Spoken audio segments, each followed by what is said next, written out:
2.25 থেকে বাড়িয়ে 2.57 করার ফলে হিসাব মোতাবেক কর্মচারীদের বেসিক প্রায় 14.22% বৃদ্ধি হয়। ধরুন যেমন একজন কর্মচারী বেসিক যদি 1000 টাকা হয়, তো ফিটমেন্ট ফ্যাক্টর 2.25 এর পর তার বেসিক হবে 2250 টাকা। আর ফিটমেন্ট ফ্যাক্টর 2.57 লাগু হওয়ার পর বেসিক বৃদ্ধি পেয়ে আমরা হয়েছে সেটা 2570 টাকা। এতে কর্মচারীদের বেসিকও এই 14.22% বৃদ্ধি হয় এবং প্রতিবার ডিএ বৃদ্ধির পরে এই বর্ধিত বেসিকের কারণে কর্মচারীরা উপকৃত হচ্ছে। যেখানে কয়েকটি রাজ্যে করোনাকালীন পরিস্থিতিতে রাজ্য কর্মচারীদের জন্য কোনো ডিএ দেওয়া হয়নি, তা আমাদের রাজ্য সরকার সেই পরিস্থিতিতে কর্মচারীদের জন্য ডিএ এবং পেনশনভোগীদের জন্য ডিআর ঘোষণা করেছে। এছাড়া করোনাকালীন পরিস্থিতিতে কর্মচারীদের জন্য cash in Liu of LTC চালু করা হয়েছিল। পূর্বে একাধিক পদ মিলিয়ে 5 বছর বা তার বেশি সময় ধরে চাকরি করা ফিক্সড পে কর্মচারীদের নিয়মিত করার কোনো নীতিও ছিল না।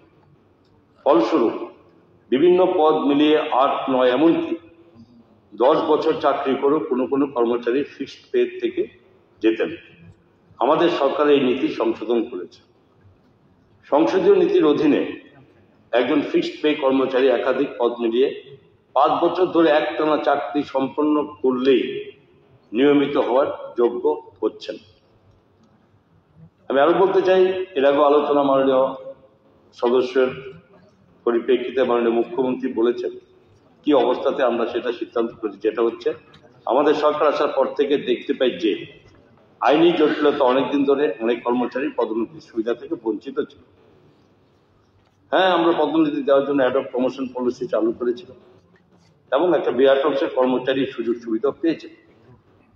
আমাদের সরকার সমস্ত আইনি প্রক্রিয়া বিবেচনা করে নিয়মিত পদোন্নতি কিভাবে দেওয়া যেতে পারে তার চেষ্টা আমরা চালিয়ে যাচ্ছি এবং অদূর ভবিষ্যতে এটি একটা সমাধান সূত্র বেরিয়ে আসবে বলে আমরা আশা করছি এবং মাননীয় মুখ্যমন্ত্রী সেটা আপনাদের এটা বলেছেন একটু আগে।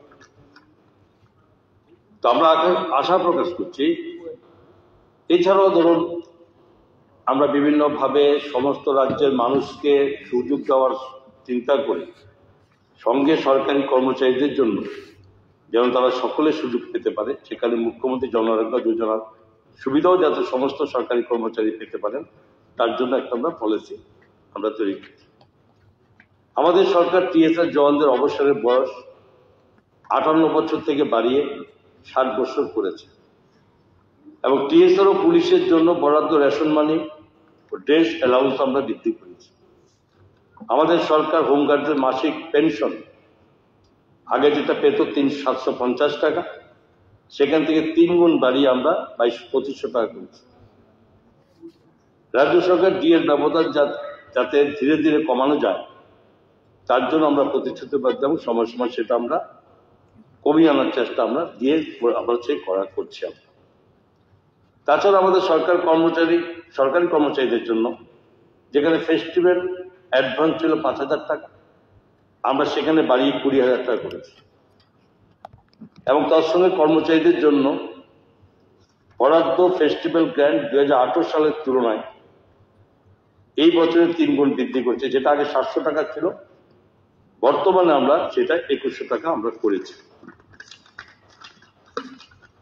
এবং সেই সঙ্গে আলোচনা হয়েছে অনেক আগে, বলেছি সেটাও আমরা বলি। দেখুন, সময়ে সময়ে যে অনিয়মিত কর্মচারীদের নিয়মিতকরণের আলোচনায় সভাতে বারবার অনেকে করেছেন। আমরা আমাদের সাধ্যমতো আমাদের নিয়ম অনুযায়ী সরকারি তথ্য এবং আগে সমস্ত বিবেচনা করে নিয়ম বহির্ভূত কোনো কাজ আমরা করতে পারবো না, আমরা বারবার বলেছি। এবং সেটাও আমরা এই যে তার মধ্যে যে সমস্ত অনিয়মিত কর্মচারীর মধ্যে 1 মিনিট রঞ্জিত বাবু 1 মিনিট, হ্যাঁ সময় একটা শেষ হইলে তারপরে ওকে শুরু করেন। ওকে শুরু করেন। আর না বলে চলবে তো। তা বসে যাই। হ্যাঁ একটা পয়েন্ট অফ ক্লারিফিকেশন, হ্যাঁ উনি লে করে দিন, কোনো অসুবিধা নেই। স্যার, আমি প্রথমেই মুখ্যমন্ত্রী তাদের স্বার্থ নিয়ে বেশ চিন্তা বর্তমান সরকারের মুখ্যমন্ত্রী, ওনার যে সহৃদয় কথাবার্তা আমার ভালো লেগেছে। কিন্তু আমি এখানে বলবো, বেশি কিছু বলছি না, আপনিও তো স্যার আমাকে বলতে দিচ্ছেন না। স্যার, আমি পয়েন্ট অফ মন্ত্রীর উত্তর দরকার নাই। এই রতন বাবু, মন্ত্রীর উত্তর দরকার নেই। এই রতন বাবু, বাহ, বাহ, বাহ, বাহ। এখানে থেকে কি করছিলেন? মন্ত্রী উত্তর দিবে না। আচ্ছা, আসছি স্যার। আমার পয়েন্ট অফ ক্লারিফিকেশন, আমি তো আর আমার বলছিলাম। পয়েন্ট অফ ক্লারিফিকেশন হলো স্যার, বলুন। কর্মচারীদের স্বার্থে ওনারা ঠিক আছে মাননীয় অর্থমন্ত্রী কি জানাবেন যে কর্মচারীদের স্বার্থে, ঠিক আছে। যেমন হুম। মাননীয় অর্থমন্ত্রী বসেন বসেন বিকেলকার বয়স হয়, উনি প্রশ্ন কথা কইছেন। করেন, আমরা বসেন। উত্তর দেওয়ার চেষ্টা করি। এক না লাগে। একটা জিনিস বুঝি না, রেফারেন্স এনেছেন, রিপ্লাই শেষ করার আগে লাভ দিয়ে উঠে গেলেন। অযৌক্তিক তাহলে কথা মন্ত্রী বললেন। তাহলে মন্ত্রীর কাছে চাইবেন না কোশ্চেন, তাহলে রেফারেন্স জমা দেবেন হ্যাঁ, না। মাননীয় অর্থমন্ত্রী আপনি তো আরে তো আপনি মাননীয় অর্থমন্ত্রী বলেন, উত্তর দেন। উত্তরের পরে উনার উত্তরের পরে আমি মাননীয় সদস্যের এই রেফারেন্সের পরিপ্রেক্ষিতে কিন্তু কথাগুলো বলছিলাম। তো কেন করেছেন আমি জানি না, শোনার জন্য তাই বলছিলাম। ওইটাই আমরা সরকারি কর্মচারীদের জন্য আমাদের সরকার থাকেন আমরা কি কি করেছি সেটা যদি না বলি, তাহলে আপনার প্রশ্নের উত্তর কি হবে? ঠিক আছে, আমরা লে করে দিই। শ্বাস। আপনি না শুনতে চাইলে ভালো কথা, সময় নষ্ট করবো না এই সবার। কিন্তু আপনি মুখ্যমন্ত্রী বলেছেন, নিশ্চয় বলেছেন। উনি কি বলেছেন? সরকারি কর্মচারীদের জন্য এই সরকার দায়বদ্ধতা আছে। তো দায়বদ্ধতা থাকলে সরকার কি করেছে বলবে না? আপনাকে করে কি বলতে চাইছেন? আপনি কি জানতে চাইছেন? উনি দায়বদ্ধতা বলেছেন, স্বীকার করছি আমরা সবাতে, আমরা করছি বলেই তো আমরা বলছি। তো আপনি শুনবেন না? আপনি কি বলতে চাইছেন এটা বুঝতে পারছি না। লে করে দিই। শ্বাস। আমরা সরকার করছি এটা বলেছি, এবং এখানে বসে থেকে আমরা এখানে থেমে থাকিনি। আমাদের অনেক চিন্তা আছে। সরকার মাননীয় মুখ্যমন্ত্রী যেটা বলেছেন, সময় হলে দেখবেন আমরা করার চেষ্টা করছি। কোথাও আমরা এখানে আমরা পিছিয়ে নেই। সরকারি কর্মচারীদের জন্য করে আমরা বলছি। আপনি ওখান থেকে বসে বসে সস্তা রাজনীতির জন্য বারবার এটা কথা বলার চেষ্টা করছেন, সেটা বলে লাভ নেই।